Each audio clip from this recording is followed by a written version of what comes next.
حضرت بابا فریدالدین مسعود گنج شکر بابا صاحب رحمت اللہ علیہ فرماتے ہیں کہ ایک نیک نوجوان تھا، دن کو روزہ رکھتا، رات کو نماز پڑھتا، پر اللہ سے ڈرتا پھر بھی بہت ہی زیادہ تھا، بڑا ہی ڈرتا تھا۔ موت کا وقت آیا تو ماں ہی تھی بس اس کی، تو ماں سے کہنے لگا اماں میری ماں ہے، میرے ساتھ 3 وعدے تو کر۔ اس نے کہا پتر تو بتا، آخری ہج کی لے رہا ہے اور اس غریبنی ماں سے تو وعدہ لے رہا ہے، بتا کیا وعدہ۔ عرض کرنے لگا اماں جب میں مر جاؤں نا تو میرے گلے میں رسی ڈال کے تو مجھے گھمانا گھر کے صحن میں، اور لوگوں کو کہنا جو رب کی نافرمانی کرے اس کا یہی حال ہوتا ہے۔ یہ اعلان کرنا جو اللہ کے نافرمان ہوں ان کا یہی اشر کیا جانا چاہیے۔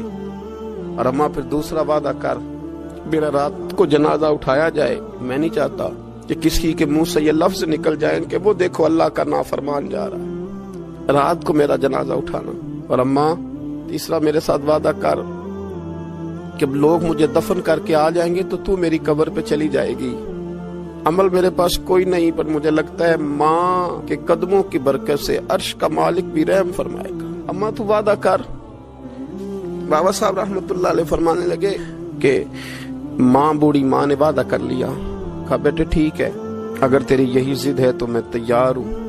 پھر اس نے کلمہ شہادت پڑھا، اس نوجوان کی روح پرواز کر گئی۔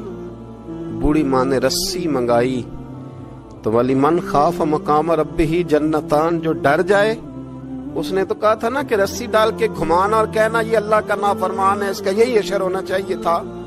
لیکن جب ماں گلے میں رسی ڈالنے لگی تو گھر کے ہر کونے سے آواز آنے لگی، خبردار یہ رب کا دوست ہے، اللہ کے دوستوں کے ساتھ اس طرح کا معاملہ نہ کیا جائے، اسے چھوڑ دیا جائے۔ اور کہا تمہیں کچھ بھی اور کرنے کی ضرورت نہیں ہے، یہ تو رب کا دوست ہے اور رب کی بارگاہ میں حاضر ہو گیا۔ کوئی بندہ کہے گا کہ یہ تو ایک بابا فرید کا سنایا ہوا واقعہ ہے، سنیے بخاری میں حدیث ہے، نبی پاک صلی اللہ علیہ وسلم نے فرمایا، حضرت ابو ہریرہ رضی اللہ تعالیٰ عنہ راوی ہیں، حضور فرماتے ایک شخص مرنے لگا تو اپنے بچوں سے کہنے لگا کہ میں جب مر جاؤں تو مجھے جلا دینا، اور پھر میرے جلے ہوئے وجود کو پیس دینا، پھر مجھے ہوا میں اڑا دینا۔ پتر مجھے اڑا دینا، مجھے بڑا ڈر لگتا ہے، اگر رب نے مجھ سے حساب پوچھا تو میں قابل نہیں ہوں، اڑا دینا مجھے ہواؤں میں، اگر اس نے مجھ سے حساب لیا تو بڑا سخت حساب لے گا۔ حضور فرماتے ہیں بخاری میں موجود ہے، اس کے بچوں نے اسی طرح کیا، اس کے مرنے کے بعد اسے جلایا، ہوا میں اڑا دیا۔ اللہ کے محبوب فرماتے ہیں رب کریم نے حکم دیا زمین کو کہ اس کے ذرات کو جمع کرو، زمین نے ذرے جمع کیے، خدا نے حکم دیا تو اس کا وجود پھر سے اسی شکل میں آیا۔ تو رب کریم نے فرمایا یہ جو تو نے وصیت کی تو کیوں کی؟ اللہ جانتا ہے کہ نہیں جانتا؟ یہ کی تو کیوں کی؟